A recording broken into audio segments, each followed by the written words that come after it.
सुप्रभात। आज का विषय है गुरुदेव त्रिकालदर्शी हैं। गुरुदेव त्रिकालदर्शी हैं। पूज्य साहब जी 24 घंटे फना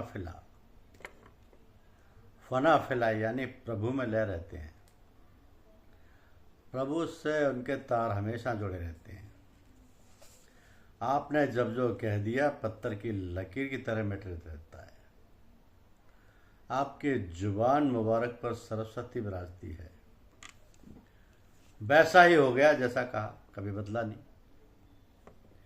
जो भी उनके सामने आता है उसके दिल का पूरा हाल उनके दिल में उतर जाता है। पूज्य बाबूजी ने कहा था कि मेरे तथा राणा जी में कोई फर्क मत समझना। हम एक जान दो शरीर हैं। हम तो चंद दिन के मेहमान हैं। सत्संग की बागडोर तो राणा जी को ही समान नहीं है। तो सभी को चाहिए कि नित्य एक माला प्रभु से कहें कि हे ईश्वर। तो राणा जी की कृपा बनाए रख। एक माला पूज्य बाबूजी के लिए शांति पाठ की करें। एक एक माला शांति पाठ अपने दिवंगत माता पिता के लिए करें तथा शांति पाठ पूरा होने पर कहें कि जो शांति पाठ मैंने किया उसका प्रतिफल इस दिवंगत आत्मा की शांति के लिए अपने गुरु महाराज के द्वारा अर्पण करता हूँ। वंशावली रोज पढ़ना चाहिए। उसमें नागा ना हो, भले ही रात में पढ़े। उससे आपका संबंध हर समय संत परंपरा से बना रहेगा और लाभ भी मिलेगा। साहब जी त्रिकालदर्शी हैं, सर्वव्यापक हैं, सभी को मालूम है।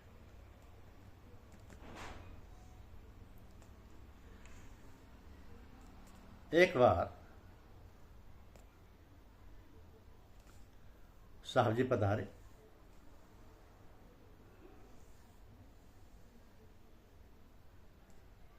और एक सत्संगी के यहाँ ठहर गए। तो जब बाकी सत्संगी लोग वहाँ पहुँचे तो उन्होंने कहा कि तुम्हारी पत्नी का बच्चा होने वाला है। लड़का होगा मगर बचेगा नहीं। सभी ने कहा इनके लड़का नहीं है, किसी युक्ति से उसे बचा लीजिए। साहब बोले क्या मैं नहीं चाहता कि उनके एक लड़का हो। असल में वो पिछले जन्म में भगवान का परम भक्त था। उससे कुछ ऐसी गलती हो गई कि प्रभु ने उसे गर्भ की यातना की सजा दी है। वह होगा सही सलामत, ठीक 4 महीने बाद वो विदा हो जाएगा। लड़का हुआ। वो सुबह भोर में सुबह 3 बजे उठ जाता था। 3 महीने का कोमल बच्चा आंखें बंद किए हुए हाथ जोड़े रहता था जैसे पूजा कर रहा हो। उसके हाथ हटा देते, जो ही छोड़ते तुरंत तो उसके बाद हाथ पुनः जुड़ जाते, मानो उसके हाथ में स्प्रिंग लगाओ। ठीक 4 महीने बाद भोर में 4 बजे वो चल बसा। साहब जी ने पहले ही बता दिया था कि 4 महीने बाद उसकी सजा पूरी हो जाएगी। एक और लगभग 40-50 साल पुरानी घटना है कि साहब जी उन दोनों किराए के मकान में साथ ही रहते थे। तो एक दिन साहब सत्संगी की दुकान पे गए और पूछा कि जो कपड़े तुम्हारे यहाँ बचते हैं उनका क्या करते हो।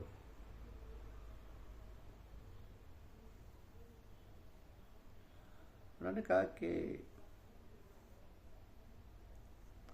घर वालों के कपड़े बनते। साहब जी बोले आज से बचे हुए सारे कपड़े ग्राहक को वापस करना। उन्होंने कहा कल से करूँगा। आप बोले कल से क्यों, आज से ही। तो बताया कि इलाहाबाद के सबसे धनाढ़ परिवार के कपड़े उनके यहाँ बनते थे। उन्होंने पश्मीने का शाल जो उस समय करीब 200 रुपये का रहा होगा न दिया और कहा कि इसके 4 ब्लाउज हमारे घर के बहुओं के बनेंगे। उनकी बहुएं काफ़ी भारी थी,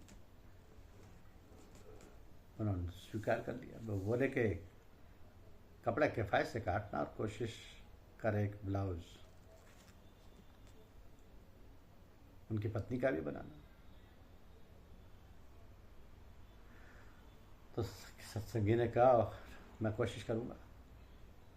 उनकी इच्छा के अनुसार 5 ब्लाउज बना दिए और उसमें से इतना कपड़ा बचाया कि अपने लिए भी बना लिया। तो जिस दिन साहब जी ने कपड़ा ग्राहकों को वापस करने की बात कही, उसी दिन वो कपड़ा बनकर तैयार हुआ था। साहब बोले ये कपड़ा वापस होगा,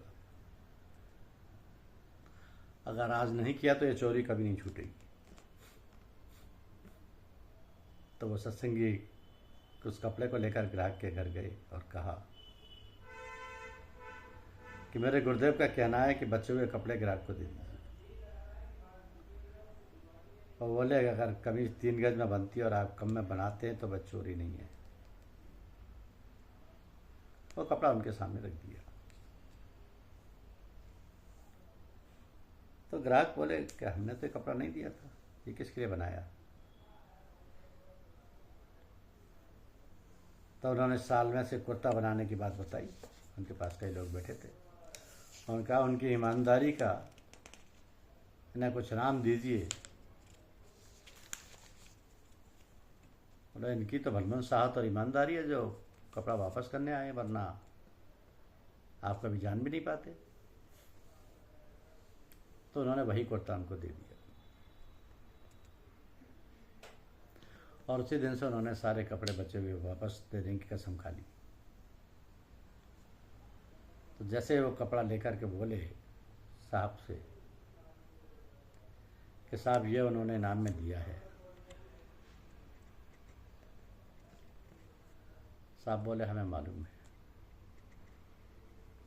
जब तुम्हारी बात हो रही थी हम वहीं थे, तुम्हारी तारीफ भी हुई और तुम्हें ये कपड़ा इनाम में भी मिला। इससे साहब जी के सर्वव्यापक होने का सबूत मिलता है। गुरु सर्वोच्च सत्ता का प्रतीक है। गुरु ही परमेश्वर है, गुरु ही ब्रह्मा विष्णु महेश्वर है। गुरु ही जीवन दृष्टि है, दृष्टि ही समग्र चेतना है। जीवन का विस्तार है। गुरु ही आदि है, गुरु ही अंत है। गुरु की महिमा में ही उत्थान है।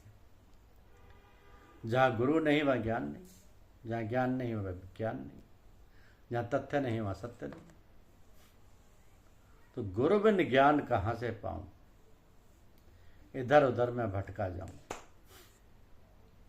अंतर मन के आर्त स्वर ही गुरु को पुकारने का आधार है कि हे मेरे स्वामी मुझ में समाहित हो जाओ, मैं तुम में डूब जाऊं, तुम मुझ में डूब जाओ। स्वर लय आत्मा एकीकृत हो जाए, वही परमानंद है। उसकी उंगली पकड़कर जीवन लक्ष्य को पा जाऊं, अर्थ काम भोग से छुटकारा पा जाऊं। न आना रहे न जाना रहे, केवल तुम्हारा तराना रहे।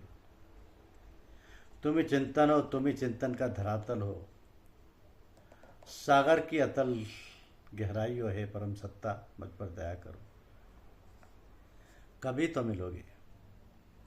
भीतर का व्याप्त अंधकार सदैव के लिए मिट जाएगा। परमात्मा में आत्मा विलीन हो जाएगी। सिर पर केवल तुम्हारा वरद हस्त होगा, तुम्हारा आशीर्वाद होगा। लौकिक दृष्टि से संसार का अर्थ बदल जाएगा। गुरु की महिमा गाते गाते प्राण थक जाएंगे। बिना उनकी कृपा के त्राण नहीं मिलेगा। गुरु की महिमा की विराट झांकी जो देख पाए, उसका जीवन धन्य हो जाता है। अनिर्वचनीय अवर्णनीय परम सुख की परम शीतलता में मन अनंत विश्राम में खो जाता है। मन प्राण झंकृत हो जाते हैं। वही गुरु जाति कुल से परे निराकार से साकार का रास्ता दिखाता है। और चमत्कार को नमस्कार नहीं है, नमस्कार में स्वीकार का ज्ञान सरोवर है, जहां अवगाहन करने पर अमृत ही अमृत है। कलुष रहित जीवन शिव में हो जाता है। चमड़े की ऊपरी चमक दमक विलीन हो जाती है।